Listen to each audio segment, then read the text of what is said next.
Amigos, saudações.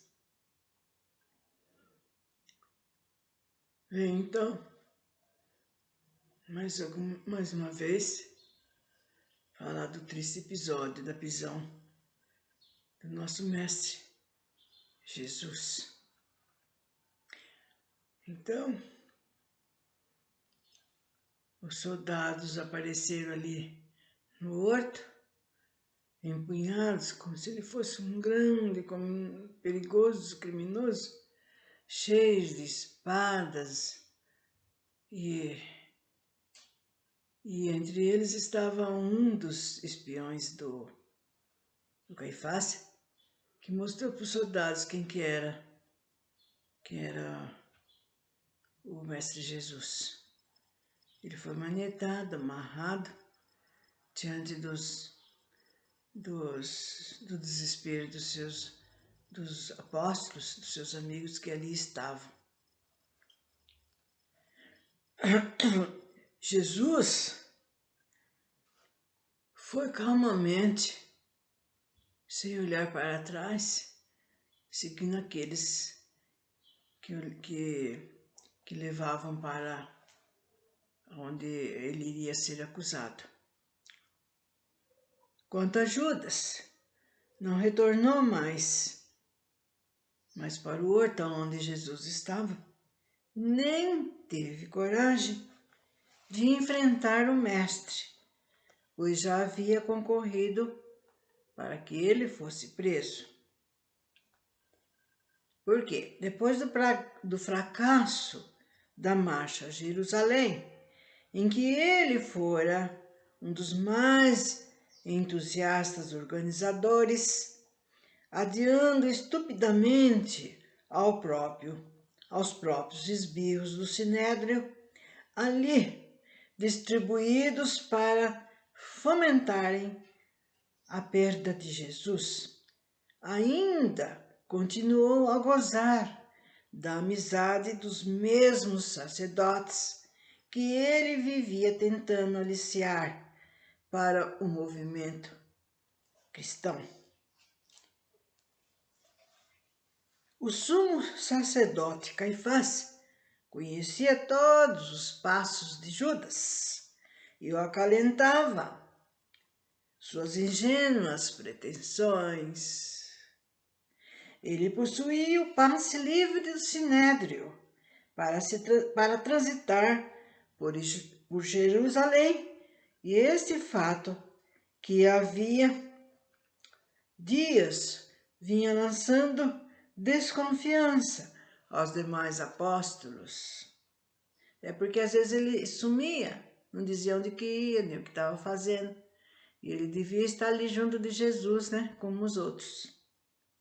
E na quinta-feira, Judas recebeu o amável convite do sacerdote Esdras para comparecer à casa de Caifás e prestar-lhe o favor de alguns esclarecimentos. Apressou-se em atender ao privilegiado convite, pois era adorador dos poderosos, dos ricos, dos que estavam por cima. E isto satisfez muito a Judas. Satisfez demais a sua vaidade. E quando Judas entrou no vasto salão, estranhou que Caifás e Anã, que era o sogro dele, sogro de Caifás, estivessem cercado da família toda sacerdotal. Não era só os dois, estavam cheios, todos ali reunidos. O sumo sacerdote e mais alguns parentes, né? Além dessa parentela deles, né? E o velho Anã e o sumo sacerdote, esse sumo sacerdote, mais o cérebro de todos os tiranos sacerdotais, sem rodeios, historiou Judas e disse que esse já seria logo preso. e insinuou que os ascetas mais implicados junto ao rabino poderiam ser sacrificados pela lei romana como sediosos. E então Judas já ficou com medo. Começou a ficar inquieto, atemorizado e sumamente nervoso, como era próprio do seu temperamento indócil, e começou a perder o controle emotivo. Certo e ciente que aquela inquirição poderia trazer então à superfície, mais espinhosa na sua profundidade. Então o Judas começou a ficar com medo, porque, bom, primeiro ele ficou feliz da vida, porque afinal ele estava sendo convidado, para ir lá onde Caifás estava. E quando chegou lá, ele notou que não era só Caifás, e sim todos os sacerdotes reunidos, como se para resolver uma determinada situação. Então, o sacerdote falou com ele de que o que poderia acontecer com aquele que estivesse de acordo com Jesus, seguisse os seus passos. E como Judas, como os outros apóstolos, ficou morrendo de medo, atemorizado de que eles prendessem, que eles o matassem. Mas isso eles fizeram logicamente, de caso pensado, porque sabiam com quem eles estavam lidando.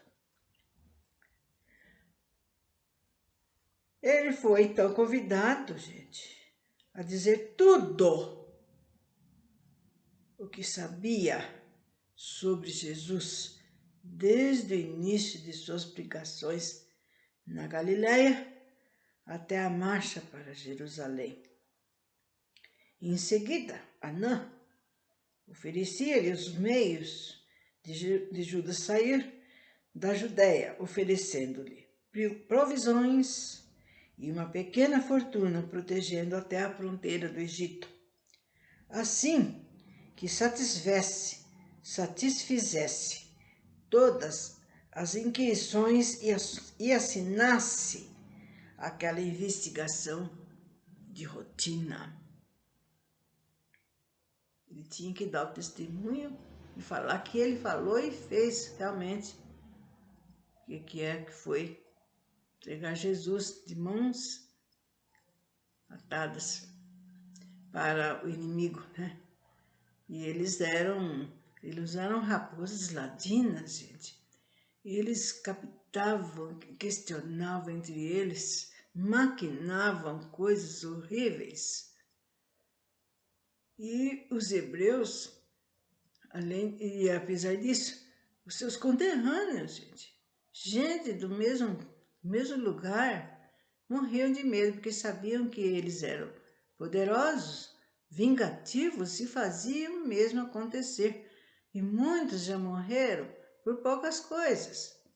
Então, o Judas então ficou se pelando de medo mesmo, com tudo aquilo.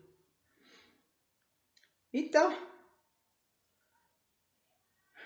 em seguida, vocês viram que logo que controlaram a situação, puseram o Judas para falar, para contar, para dizer tudo o que tinha acontecido, como acontecia, porque eles tinham espiões no meio dos apóstolos ali também que eles punham, gente. Então vocês vejam bem como que eles estavam bem dentro do negócio. De princípio, o infeliz apóstolo negociou e fugiu de qualquer resposta que pudesse comprometer Jesus.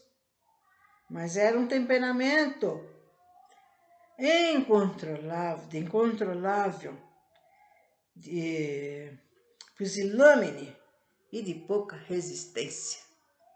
Então, uma hora ele falava uma coisa, outra hora falava outra, né? Conforme o barco virasse para o lado dele, ele também virava, e assim por diante. Ele era um tipo assim, estável, inquieto, e também tinha medo também de passar na mão dos hebreus, né? E tinha pouca resistência moral.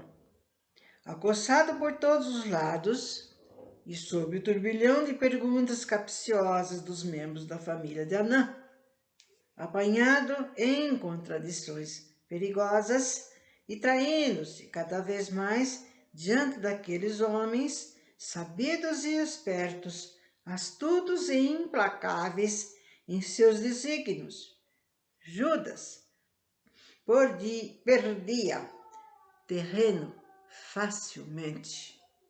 Enfim, aterrado pela ameaça imediata, como lapidação, diante de uma possível lapidação, ele seria considerado profanador, perjúrio, e quando Deus, por si, já havia fornecido dados comprometedores, embora falsos.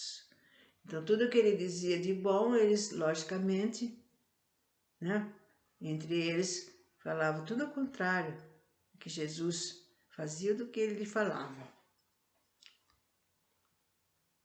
Mas eles falsificaram tudo o que foi dito, né, e fizeram com que Judas assinasse aquela confissão, aquilo que ele falou, onde a inverdade e a infâmia foram forjadas por aqueles homens vingativos.